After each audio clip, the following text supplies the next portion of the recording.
yo saltaré los muros. Con mi Dios ejércitos derribaré. Con mi Dios yo saltaré los muros. Con mi Dios ejércitos derribaré. Él adiestra mis manos para la batalla. Puedo tomar con mis manos el arco de bronce. Él es escudo, la roca mía. Él es la fuerza de mi salvación. Mi refugio y mi fortaleza. Él es mi libertador. Él es mi libertador. Dígalo con fuerza, mi libertador. Aleluya. Gloria sea a nuestro libertador, a nuestro salvador y a nuestro pronto auxilio, nuestro Señor Jesús. Amén. Dios les bendiga, hermanos. Gloria a Jesús. Dios le bendiga, mis amados. Damos la gracia a Dios una vez más, porque nos ha permitido cantar, adorar y glorificar su nombre. Ya los niños pueden pasar a sus clases, por favor. Ayuden a la maestra. Sean obedientes, mis niños. Gloria a Jesús. Nosotros nos quedamos aquí, los adultos, escuchando la palabra de Dios. Amén. Ellos también lo harán, pero de una manera más fácil. Gloria a Jesús. Qué bueno, hermano, estar aquí con ustedes una vez más. De verdad me gozo en el Señor, porque no da un día más que muchos no disfrutan. Un día más que muchos pensaron que hoy iban a amanecer, pero no fue así. Por eso tenemos que dar gracias al Señor, porque sus misericordias son nuevas cada mañana. Amén. Seguiré hablando sobre el libro del apóstol Juan, el discípulo amado de Jesucristo.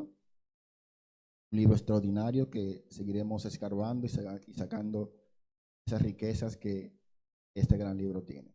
Amén. Me voy a poner en oración para que sea Dios el que esté usándome.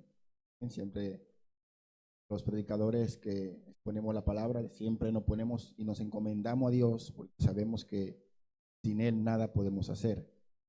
Amén. Así que cuanto más ir al dador, al inspirador de la palabra, para que Él nos instruya cómo debemos nosotros predicar su palabra. Señor amado, Padre eterno, vengo en tu presencia como cada domingo, como cada oportunidad, Señor, que tú me permites venir delante de ti para abrir tu palabra, Señor, y ella nos hable, nos edifique, nos santifique, nos dirige y nos guíe, Señor. Tu palabra dice que ella es útil para todos, Señor. Así que nosotros hoy venimos con nuestro corazón dispuesto a recibir lo que hoy tú nos quieras dar, Señor. Háblanos a cada uno de nosotros de la manera que tú nos quieras hablar, Señor. Cada uno tenemos diferentes necesidades. Por eso te rogamos que hables claramente a nuestros corazones por medio de tu palabra. Úsame, Señor, como ese instrumento tú has elegido para que cada uno de nosotros y los que están en las redes sociales puedan recibir el mensaje con claridad, con firmeza, con poder y unción. Tu parte, Señor. Te lo ruego y te lo pido, Dios, en el nombre de Jesús. Amén. Amados, seguimos con Juan, pero esta parte quiero continuar donde Juan, la parte histórica de su ministerio, una parte que se lee rápido, pero hay muchas riquezas en esa vida que tuvo breve, que Juan tuvo con nosotros, ¿no? Que si vemos en los diferentes evangelios la podemos recopilar y tener un panorama más amplio de cómo Juan anduvo, su propósito, su vida y lo que él hizo para nuestro Señor Jesucristo. Por eso, mientras yo leía esta carta, me llamó la atención una frase que los fariseos dijeron cuando él predicaba la palabra. Ellos dijeron: ¿quién eres tú? ¿Quién eres tú? Yo confío en el Señor que hoy nosotros podamos aprender un poco más de este gran hombre. Juan sabía quién era delante de Dios y para qué fue llamado. Yo creo que todo cristiano tiene que tener esto claro. ¿Quién es delante de Dios y para qué fue llamado? Es mi deseo que hoy Dios nos ayude a tener estas ideas claras en nosotros. ¿Quiénes somos en el Señor y para qué fuimos llamados? Juan fue llamado para ser una voz, como resta el título, en el desierto. Ser una voz en el desierto. Y nosotros también fuimos llamados a ser una voz en este mundo que parece desierto porque están muertos espiritualmente. Necesitamos llevar la luz de Jesús, la palabra de Jesús para que les dé vida. En el verso 19 empieza diciendo que de Juan capítulo 1, y este fue el testimonio de Juan. Eso fue lo que vimos el domingo pasado cuando hablábamos de que Juan vino a presentar la luz, de que Juan vino a abrir camino a esa luz que iba a traer salvación a la humanidad y que vino a dar testimonio de Cristo. Y ese verbo que Juan, el apóstol, dice que por él fueron hechas todas las cosas y que por él subsisten y que por él fueron hechas, se había encarnado para traer salvación a todos los que le recibieron. Por eso creo que veamos un poquito más de cerca la historia de Juan el Bautista, de cómo el Señor mismo testificó de que él iba a ser el precursor de él, que él era que iba a ser su mensajero, el que iba a abrir la puerta para que el rey entrara. En Juan 1, del versículo 1 al 3, el Señor dijo, de cierto os digo, 2 veces repite, de cierto os digo, el que entra por la puerta en el redil de las ovejas, sino que sube por otra parte, es un ladrón y salteador. Mas el que entra por la puerta, el pastor de las ovejas, a este el portero le abre la puerta. Y las ovejas oyen su voz y sus ovejas llama por su nombre y la saca. El Señor testificó de Juan, de que él era ese portero que le iba a abrir la puerta, de que él era ese mensajero que le iba a testificar y le iba a anunciar ante todos. Ese era el único propósito que Juan tenía, no tenía otro, testificar de Cristo. Si usted estudia todo lo que se habla de Juan, usted no va a encontrar una palabra donde él se exalte. Usted no va a encontrar nada donde Juan quiera lucirse. Él se percató de que todos los que le escuchaban a él, ellos supieran de que el único donde ellos debían poner su fe era en el Señor Jesucristo, la fe verdadera. Juan en su ministerio estaba sacudiendo las ciudades, las aldeas. Grandes multitudes salían de las ciudades a ver quién era este hombre y salían a escucharle al desierto, dice la palabra de Dios. Y al escuchar su predicación, allí iban y se confesaban sus pecados en las aguas del río Jordán. Como dice Juan, como dice Mateo 3:5, y salía él de Jerusalén y en toda Judea y toda la provincia de alrededor del Jordán. O sea que todas las ciudades conocidas iban a ver a Juan, iban a bautizarse. Y dice la palabra que confesaban sus pecados. Y sabemos que este tipo de bautizo era una declaración pública de un arrepentimiento.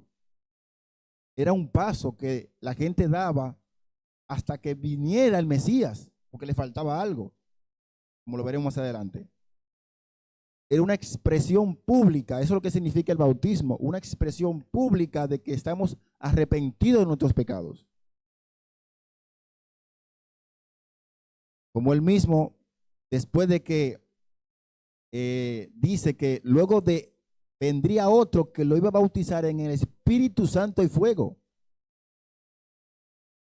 O sea que ese bautismo que Juan hacía era un previo a lo que vendría después. Y fue tan trascendente este bautismo y esta predicación de Juan que el apóstol Pablo narra en el libro de los Hechos que cuando él estaba en Efesios se encontró con un grupo de hombres que eran seguidores de Juan y que ellos solamente habían recibido el bautismo de Juan.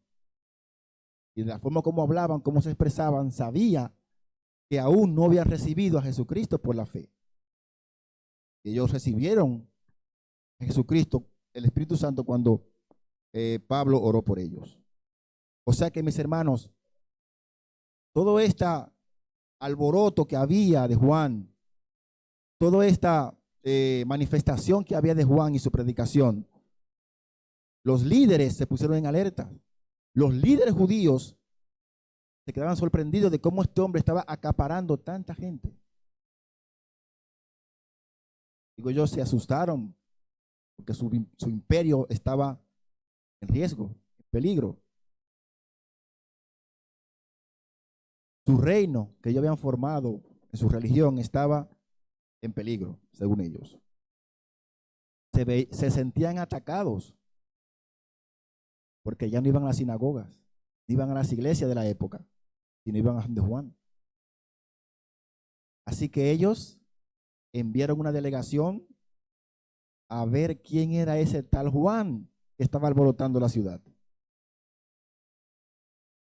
Y a ver cuáles eran sus pretensiones de Juan con esta predicación que hacía. Pero había algo que le preocupaba especialmente a ellos. Eran los comentarios que se hacía acerca de Juan. La gente comentaba muchas cosas de Juan, que si era el Mesías, que si era Juan el Bautista, que si era el profeta. Eso le inquietó a ellos, porque sabía lo que venía detrás. Las redes sociales de la época estaban que ardían. Los chismosos tenían trabajos, ¿no? Los que no tenían trabajo estaban entretenidos con todo lo que había allí. Juan era el influencer de la época. Todos hablaban de Juan. Pero en realidad, mis hermanos, esta gente lo que le temía era que fuera su reino desmoronado. Sus intenciones no eran glorificar a Dios, era su propia gloria. Así como los centinelas, como vimos el domingo pasado, los vigilantes están al acecho de quienes entran al puerto. ¿Qué luz es la que se ve? Nuestras damas vigilaron, estaban velando, vigilando. Y ellos como líderes tenían que estar vigilando a ver quién era ese. Está la alerta para cuando el rey llegase, porque había una promesa del rey. Y tenían que comunicar al pueblo cuando ese rey viniera. Pero ellos enviaron una delegación con otros propósitos, cuyo poder venía del Sanedrín, el máximo grupo, el máximo congreso que tenía el pueblo de Israel en términos religiosos. Estaba compuesta por los líderes farisaicos, saduceos y también los del gobierno, que eran los herodianos.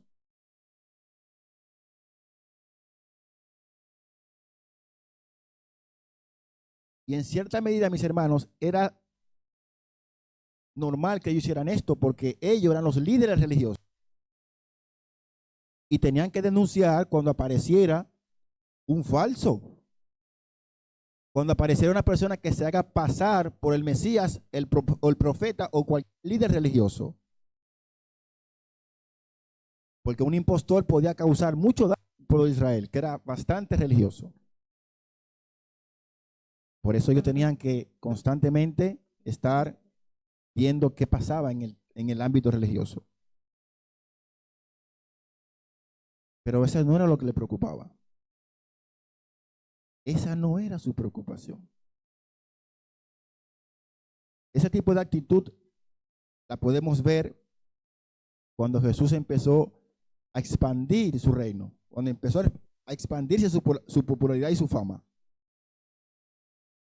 Pedro y Juan eran perseguidos por proclamar el nombre de Jesucristo y se le prohibía predicar sobre este nombre. Los líderes, especialmente Gamaliel, en el libro de los Hechos, dice que en el capítulo 5 del 27 en adelante, él dice que muchos se han levantado al igual que Juan, al igual que Jesús, y se desvanecían. Dice algo revelador que ni él mismo se enteró, que si ese ministerio es de Dios, nadie lo puede desbaratar, nadie lo puede quitar. Y estos líderes sabían que si ese ministerio era de Dios, ellos no podían destruirlo. Pero su verdadero motivo era que la gente viera que ellos tenían autoridad. Ellos eran los máximos responsables de todo el engranaje religioso que tenía Israel y que todo tenía que pasar por ellos. Pero Juan actuaba conforme a la ley. Juan no actuaba conforme a sus deseos, a sus caprichos, conforme a la ley actual de Israel.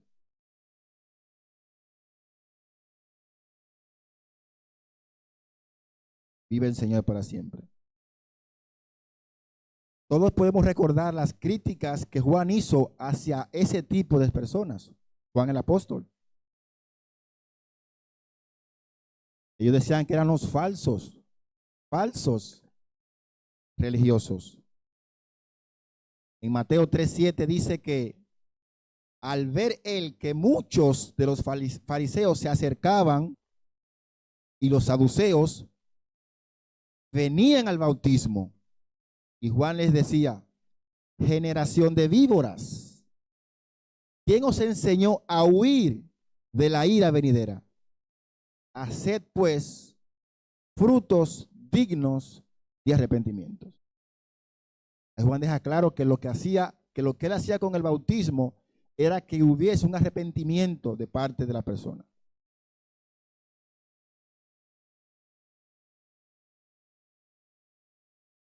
Juan sabía lo que había en su corazón.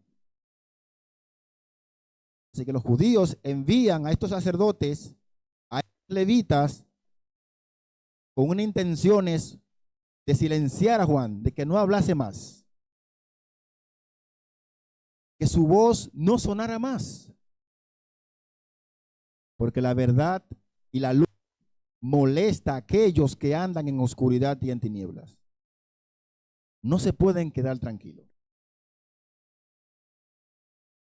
Vemos muchos de ese espíritu farisaico hoy, mis hermanos, que cuando creyentes verdaderos están predicando la palabra de Dios, están predicando el arrepentimiento, se oponen, se levantan contra ellos. Algo incomprensible que cuando se está diciendo la verdad, alguien se levanta. Juan denunciaba sus pecados. Juan proclamaba el nombre del Mesías venidero, pero ellos no querían escuchar. Por eso es que Juan el evangelista dice que las tinieblas no prevalecieron. Pasado. En Cristo somos más que vencedores, mis hermanos. Así que no se atemorice que ya hemos vencido. Cristo venció al mundo. Por más que veamos las cosas oscuras, Cristo venció. Y en cuanto a la delegación que me enviaron para interrogar a Juan, hay dos cosas que debemos notar. Juan siempre llama a los judíos que eran opositores del reino de Dios, que eran unos rebeldes y unos falsos, que no eran auténticos cristianos, creyentes de Cristo. Así que su cuartel general estaba en Jerusalén. Allí estaban todos los matatanes de la época del religioso. Los capitanes generales estaban allí. Y allí fue donde se cumplió el máximo clímax de la discusión con Jesús y sus líderes. Jesús denunció a este tipo de personas. En Marcos 10:33, él dice que he aquí subamos a Jerusalén, y el Hijo del Hombre será entregado a los principales sacerdotes y a los escribas, y le condenarán a muerte y les entregarán a los gentiles. El Señor siempre se lo dijo a sus discípulos, lo que le iba a acontecer. Pero sabemos que los discípulos no aceptaban ese tipo de martirio de su Mesías, de su Señor. Los levitas y los sacerdotes eran los generales religiosos de la época. Eran ellos que controlaban todo lo concerniente a lo religioso. Eran los representantes del Sanedrín, el Consejo Religioso de Israel. Y tenían el control juntamente con los saduceos y el rey Herodes, que era un usurpador del reino de Jerusalén. O sea que tienen un complot ahí que ya usted sabe, mis hermanos. Cuando ellos llegan a donde Juan y le dicen, ¿quién eres tú? ¿Tú quién eres? Lo que estaba haciendo tenía que tener autoridad, según ellos, emitida por ellos. ¿Cuántos de nosotros podemos responder como Juan cuando nos preguntan, ¿quién eres? Normalmente, el ser humano responde presentándose a sí mismo, presentando su pedigrí, su currículum. Dios me usa, yo hago, mis dones, estas son mis virtudes. Pero veamos cómo respondió Juan cuando le preguntaron, ¿quién eres tú?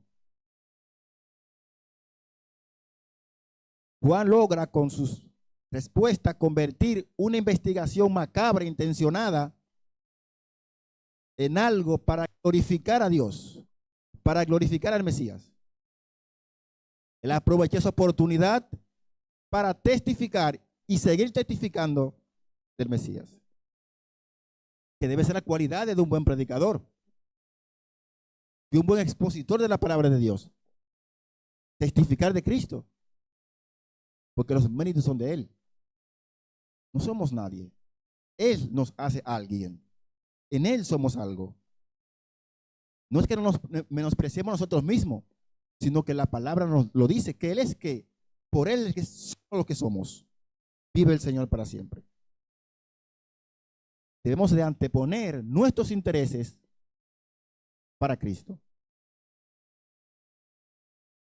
Este interrogatorio para Juan tenía varias intenciones, varias partes.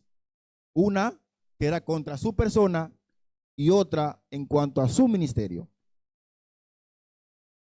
Y aparte de eso, mis hermanos, si usted lee bien estas respuestas de Juan, no son coordinadas con las preguntas que hacen los fariseos. Era totalmente diferente.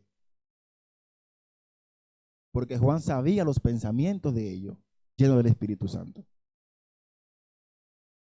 Gloria a Jesús. Y es evidente que Juan sabía quién la gente estaba diciendo de él. Él sabía lo que se rumoreaba de él. Y estaba preparado para responder correctamente a todo aquel que demandara respuesta. Y decidió zanjar de una vez por todas lo que la gente decía de él y a qué él vino. Porque parece que no le escuchaba cuando él dice, yo no soy, yo no soy. En Lucas 3:15 podemos ver allí lo que el pueblo pensaba de Juan, lo que la gente tenía en su corazón, en su mente sobre Juan. Lucas 3:15. Como el pueblo estaba en expectativa, preguntándose en sus corazones si acaso Juan sería el Cristo. Esto es lo que abundaba en el corazón del pueblo de Israel en ese momento. Recordemos que el pueblo tenía más de 400 años que no recibía profecía.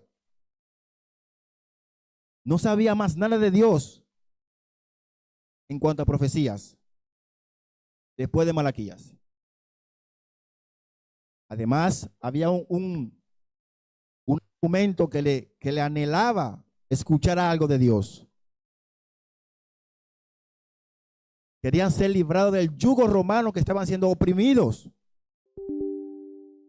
Y su percepción del Mesías y su reino era más físico que espiritual. Por eso muchas profecías, muchas palabras que le daba Juan y el Señor Jesucristo no le entendían, porque tenían su mente en otro estado. No entendieron que el reino de Dios era espiritual y era por etapas. Y ellos estaban viviendo el reino inaugural del Señor. La respuesta de Juan sobrepasa por su honestidad al rechazar cualquier honor o cualquier mérito que la gente le quisiera dar. Él no quiso nada para él, porque él sabía cuál era su llamado.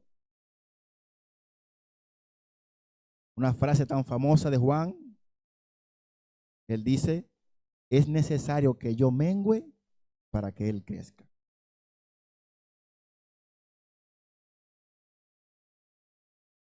Es que queremos más. El Señor nos usa. Cuando el Señor está usándonos para su gloria, en vez de exaltar al Señor, queremos más. Hay un tiempo donde ya tenemos que pasar la toalla y que venga otro. Amén.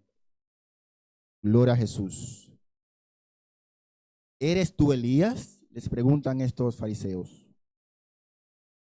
Dijo Juan: no soy. ¿Por qué esta pregunta? Esta pregunta es inevitable para ellos, porque los judíos creían que Elías sería el precursor del Mesías a base de Malaquías 4:5, que dice, Malaquías 4:5 dice: he aquí, yo os envío al profeta Elías antes que venga el día de Jehová grande y terrible. Ellos entendieron literal que el Señor iba a mandar a Elías. Como Elías, sabemos nosotros que no murió, que fue llevado al cielo. Ellos esperaban a ese Elías una vez más. Pero el Señor Jesucristo también lo testificó, de que vendría el Elías. ¿Pero qué Elías iba a venir? Veamos Marcos 9, del 11 al 13. Los discípulos preguntándole al Señor que lo que se rumoreaba de Juan. Y le preguntaron diciendo: ¿por qué dicen los escribas que es necesario que Elías venga primero? Y el Señor responde correctamente. Y él les dijo: sí, Elías a la verdad vendrá primero y restaurará todas las cosas. Y como está escrito, el Hijo del Hombre que padezca mucho y sea tenido en nada. Pero os digo que ya Elías vino y le hicieron todo lo que quisieron, como está escrito de él. Solamente había que leer las escrituras a ver de qué Elías estaba hablando Isaías, Malaquías y el Señor Jesucristo. O sea que el Señor afirma en las escrituras de que ese Elías estaba con ustedes e hicieron lo que ustedes quisieron con él. Y lo que está profetizado de él se va a cumplir, y lo que está profetizado de mí también se va a cumplir.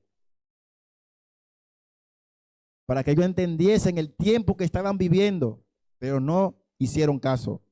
Lo que pasa hoy día, mis hermanos, la gente no se entera del tiempo que están viviendo. Somos los Elías de la época, que estamos alzando la voz en el desierto de que el Mesías vuelve y tienen que prepararse. Gloria al Señor para siempre. Pero para entender este punto de que quién era Elías y por qué se compara Elías con Juan el Bautista, veamos 4 puntos o 4 características que eran similares entre ellos. Eran precursores, es lo que anunciaban la llegada del rey.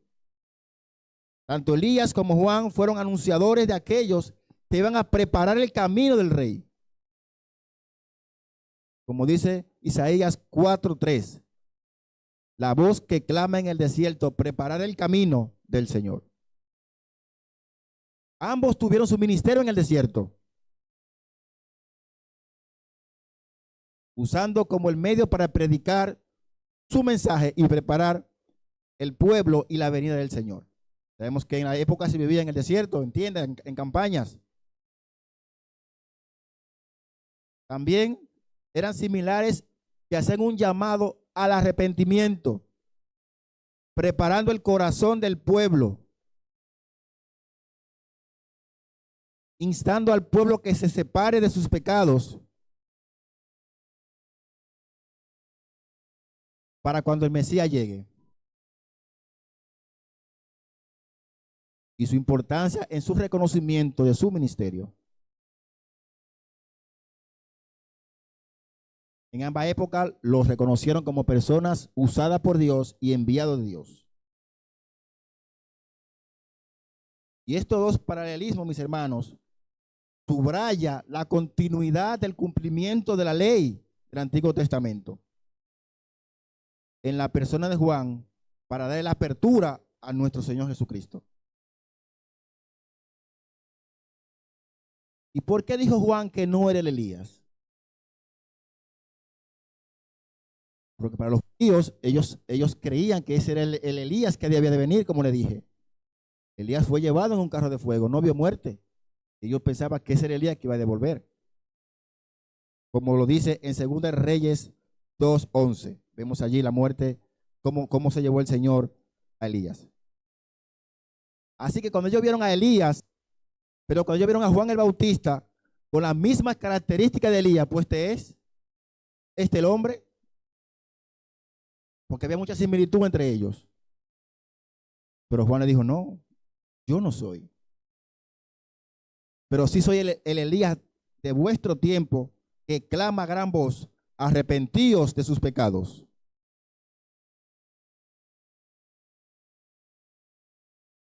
En Lucas 1:17 hay una aclaración también de que él no era el Elías.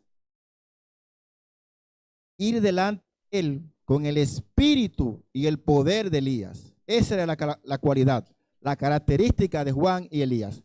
El mismo espíritu y el mismo poder para llevar el mensaje de Dios. Además de eso, el mismo ángel, cuando se le apareció a Elizabeth y a Zacarías, le dijo que este iba a ser como Elías, el precursor del rey,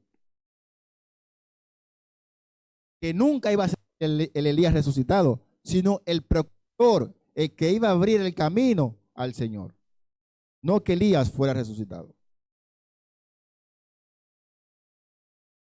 Al parecer le quedó claro que él no era Elías. Entonces, ¿él es el profeta? Respondió también, no. Moisés había hablado en Deuteronomio 18, del 18 al 19, que vendría un profeta también. Dice así: profeta le levantaré en medio de sus hermanos como tú, y pondré mis palabras en su boca, y él les hablará todo lo que yo le os mande. Mas a cualquiera que no oyese mis palabras, que él hablase en mi nombre, yo le pediré cuenta. Ellos pensaban que Juan el Bautista era el profeta que Moisés había profetizado. Ellos interpretaban que él era el profeta.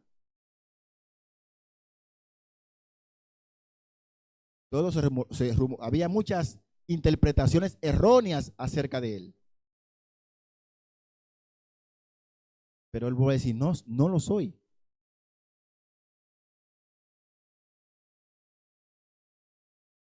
Entonces, hermanos, ¿qué dice Juan de él mismo? ¿Qué responde Juan? ¿Quién es él? Él no tenía ningún interés en decir nada sobre él. Él quería dejar claro en sus corazones a qué él vino, para qué fue enviado. Juan sabía que era muy peligroso robarle la gloria a Dios. Cosa que expande cada día, hoy día, que cuando la gente es usada por Dios, se quiere llevar la gloria. No le da la gracia a Dios por haberlo usado para su gloria.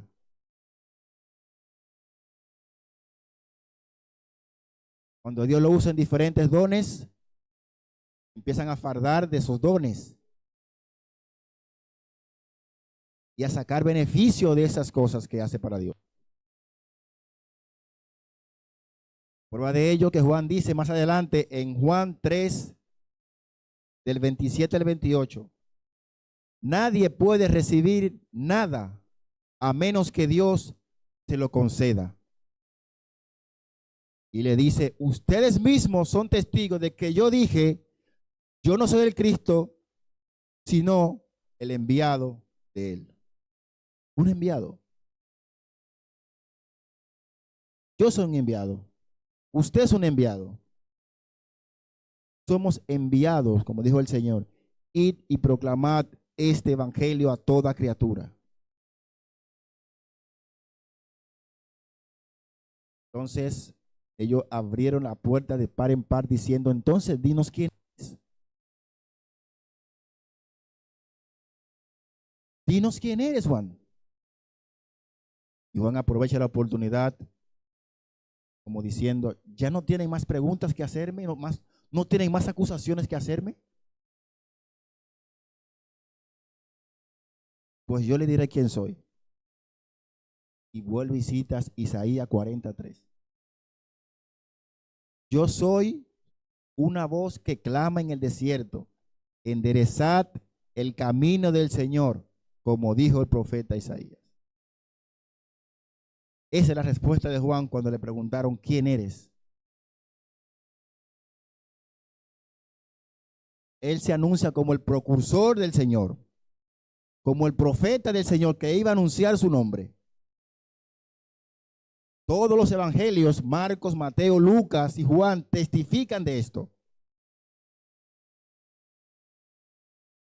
Era el portero, era el centinela que iba a anunciar la llegada del rey. Por eso él fue tan respetado en su época, porque nunca se llevó la gloria, siempre se la dio a Dios. Pero algo interesante, mis hermanos, que Juan hace aquí en estas declaraciones,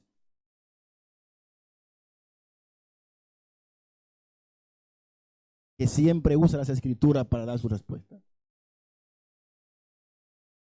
Al igual que nuestro Señor Jesucristo, nuestro mayor ejemplo, siempre usó la palabra para dar respuesta a aquellos que demandaban.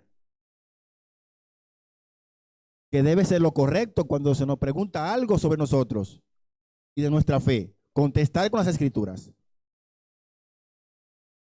Porque la autoridad la tienen las escrituras, no nosotros. Juan era esa voz que clamaba en el desierto, que llamaba al arrepentimiento de todos aquellos. Y demuestra la evidencia que había entre él y el Mesías. Juan simplemente era la voz. Cristo era el verbo hecho carne. Cuando la Biblia menciona la voz, se refiere al camino ante la llegada del rey. Era una costumbre común en la época, cuando el rey viajaba a otros pueblos, a otras ciudades, enviaba un mensajero, y ese mensajero iba y hablaba con los reyes de la localidad para que prepararan el camino para que el rey pasara con tranquilidad. Si había algún obstáculo, bache, lo que sea, tenían que repararlo porque iba a pasar el rey. El Señor profetizó en Isaías que se disponía a visitar a su pueblo y que se iba a encontrar con ellos en el cautiverio. Pero antes tenían que preparar el camino. Era Elías en la época. Por eso el Señor dice: Jerusalén, tú que matas a los profetas. Ellos rechazaban los mensajes que el Señor les mandaba a través de esos voceros, de esos mensajeros. Juan también vivió eso. Usted y yo vivimos eso cuando somos rechazados, somos menospreciados y somos burlados cuando predicamos el Evangelio. Por eso no se sienta triste, mis hermanos. Es parte del oficio ser rechazado. Además, nuestro Señor Jesucristo dijo: si a mí me rechazaron, a vosotros también lo van a rechazar.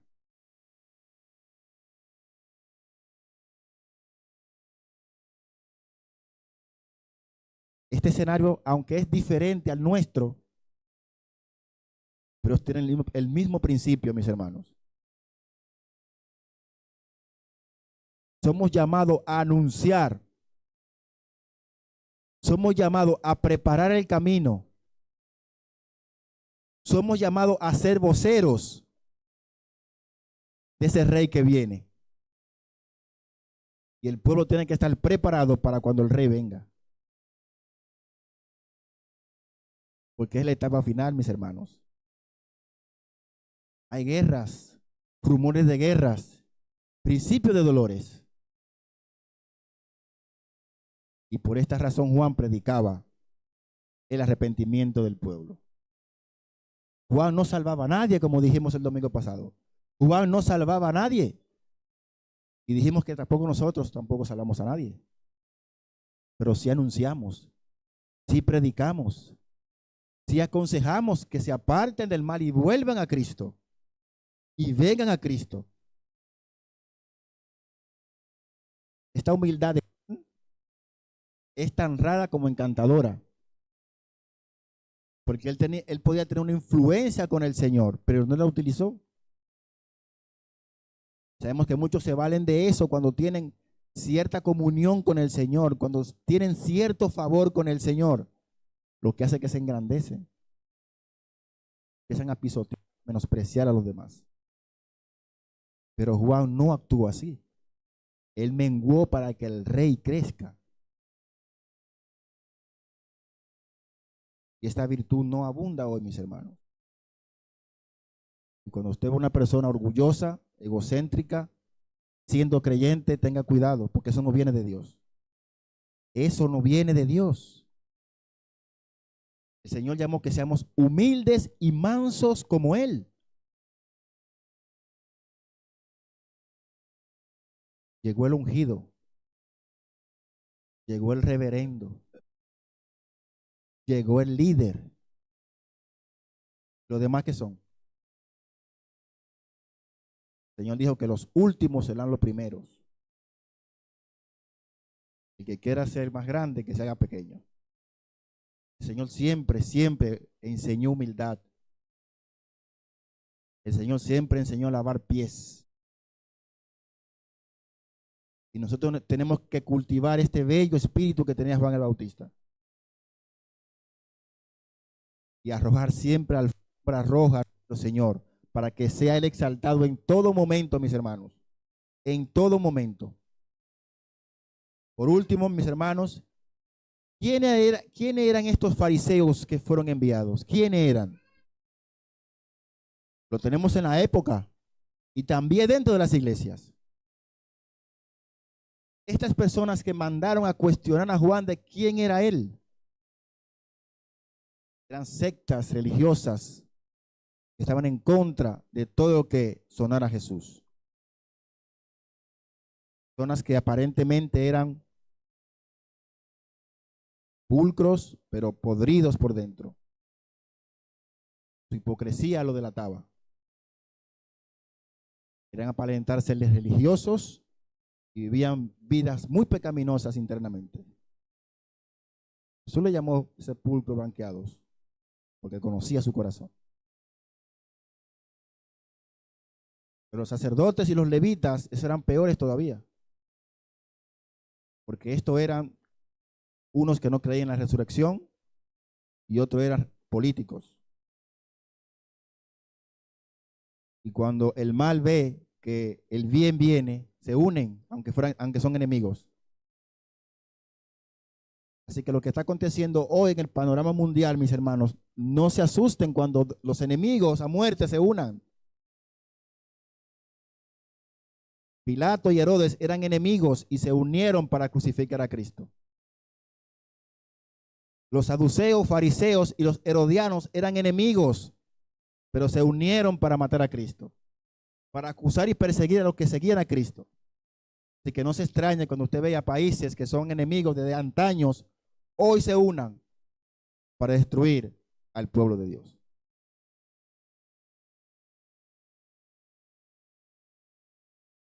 No es coincidencia lo que estoy hablando yo hoy, lo que está aconteciendo en el mundo. No es coincidencia, porque está en las Escrituras. Y se ve en cada página, en cada relato que usted lee en la palabra de Dios.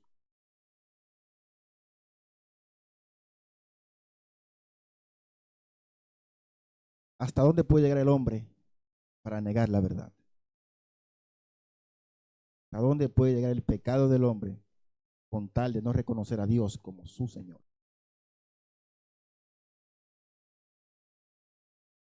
Pero las tinieblas no prevalecieron contra la luz. Somos llamados a ser luz, mis hermanos. Si usted predica la verdad, si usted habla la verdad, siempre va a prevalecer. Aunque esté muerto, siempre va a prevalecer. Porque Jesús murió y resucitó, pero su verdad permanece para siempre.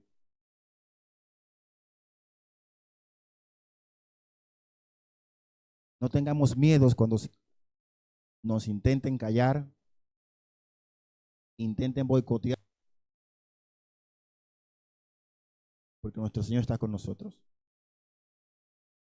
Un punto donde Juan dice que Él no es digno ni de desatar los calzados de aquel que viene después de Él. Era algo que tenía que hacer que los religiosos salieran corriendo a ver dónde estaba ese rey. El Mesías estaba en medio de ellos, pero ellos no lo quisieron ver. No le conocieron. Y aunque tristemente nos cueste, hoy vivimos lo mismo. Cristo es predicado por todas partes. Cristo es presentado de todas las maneras posibles. La gente no quiere escuchar. La gente no quiere entender que ya el fin se acerca. Hay que estar en condiciones para recibir al Rey. Es como si tuvieran en un efecto de anestesia o ceguera espiritual. Se muestran insensibles a la palabra de Dios. Sin misericordia. Fríos, indiferentes hacia el amor que Dios ha manifestado. También podemos aprender que la religión no ayuda a nadie. Ser religioso no ayuda a nadie. Al contrario, te es ocasión de caer.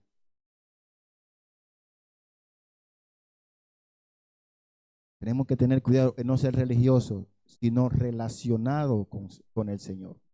Hay que relacionarse con Cristo.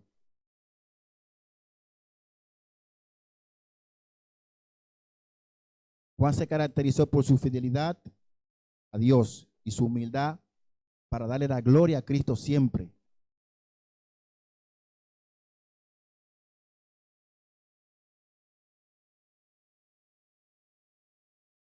Así que Juan es un hombre digno de imitar en todos sus atributos que el Señor le dio. Estos hombres, al ver de la manera majestuosa que Juan presentó al Señor, en vez de correr, retrocedieron.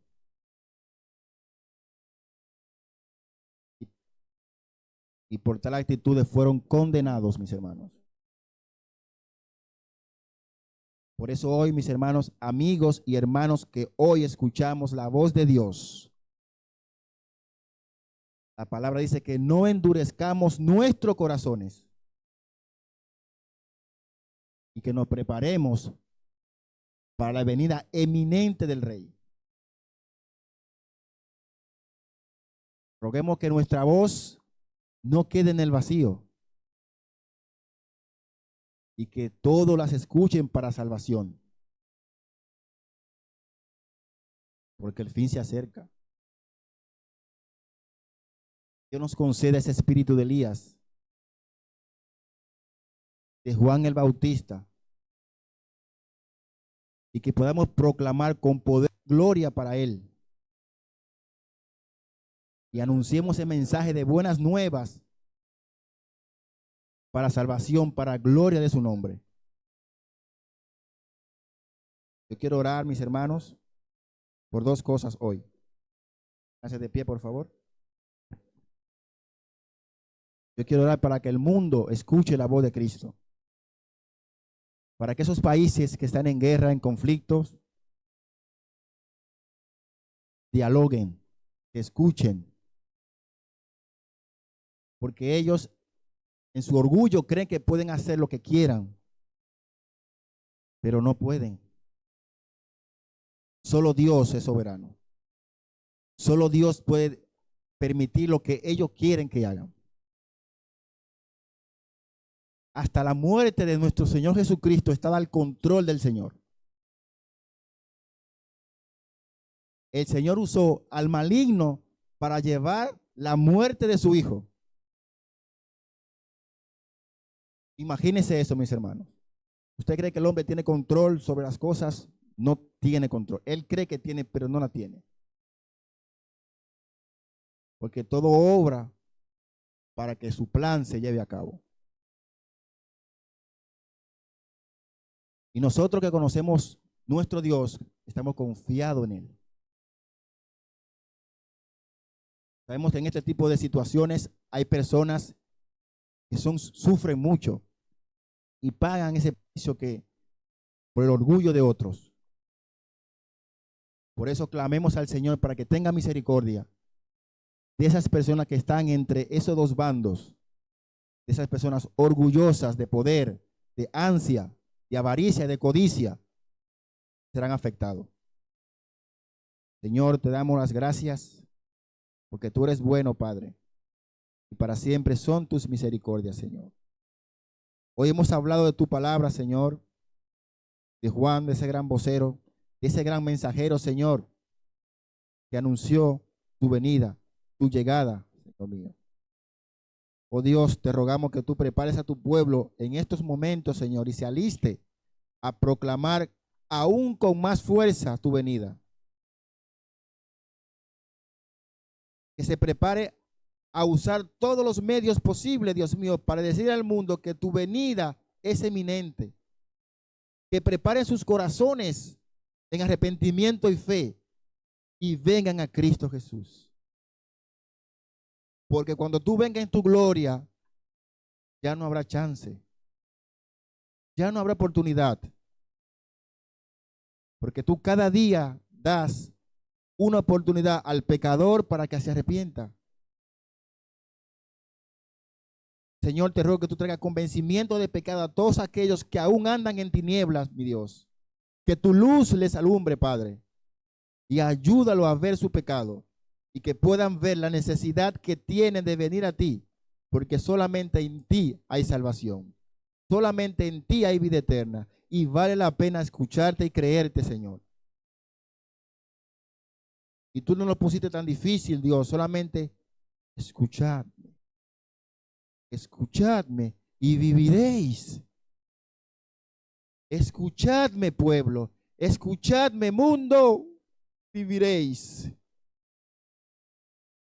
Oh Santo Señor Espíritu de Dios, así como tú te movías, Padre, y te sigues moviendo, que tu Espíritu se mueva en esas áreas oscuras y traiga claridad a esas vidas que andan en tinieblas, Padre. Y tú los libres y los saques de esa oscuridad, Señor. Oh Padre eterno,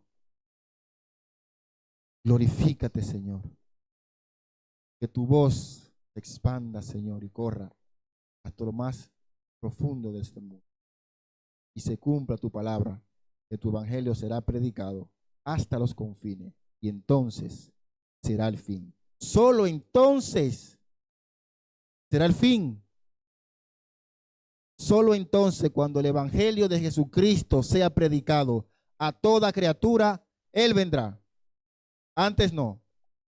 Por eso los creyentes permanecemos firmes en la roca, porque el Rey está trabajando. El Rey está hablando. Te doy gracias, mi Dios. Que tu Espíritu Santo se mueva con poder y unción. Todos aquellos que escuchen tu palabra, te lo ruego y te lo pido en el nombre de Jesús. Amén y amén. Amados, Dios les bendiga. Dios les guarde. Mi hermana Mercedes con las